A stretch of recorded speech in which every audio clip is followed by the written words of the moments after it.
example for all humanity. Our next and last speaker is Muhammad Junaid Ahmad. Serial number 8. This topic is slandering the Prophet Muhammad sallallahu alaihi wasallam is a heinous crime. Muhammad Junaid.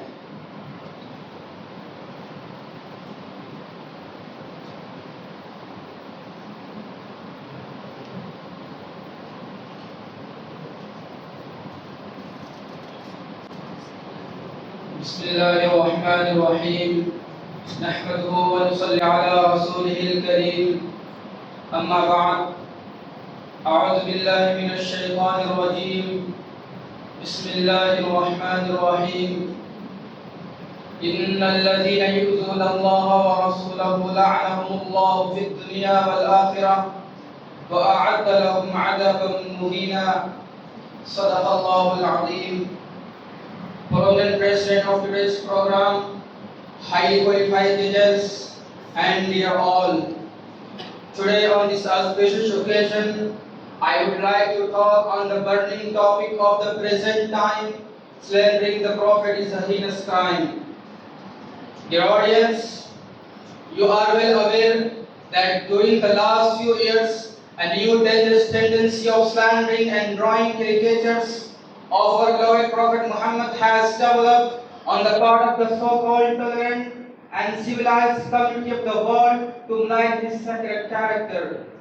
The saddest part of the story is that those who always boast of good quality of tolerance and always teach the lesson of tolerance did not feel an iota of hesitation in slandering and making caricatures of the Messenger of Allah, who was not only the best model for whole mankind, but was sent by Allah as a person of kindness for all human beings. As the glorious Quran clarifies this character in Surah Al-Anbiya, verse number 107, وَمَا أَرْسَلْنَاكَ إِلَّا رَحْمَةً لِلْعَالَمِينَ. We have not sent you but as a mercy for all the worlds. Dear intellectuals, over the years we have witnessed deeply painful instances of blasphemy that have grieved our hearts. In 2020, profound disrespect was shown when offensive caricatures of the Prophet Muhammad were displayed to students. More recently, a wave of such distressing events has emerged from India. The sorrow was renewed in May 2022 when deeply offensive and intolerable words were publicly uttered against noble character. Later that same year, in August 2022, a widely circulated video surfaced in India utilizing abusive language, utterances so profoundly hurtful that I cannot bear to even repeat them. Dear intellectuals, these are only few incidents which I told you, but here a question arises, why people target the Prophet Muhammad? Why? I think the common agenda of Islam's opponents is to put down the leak on every possible spot.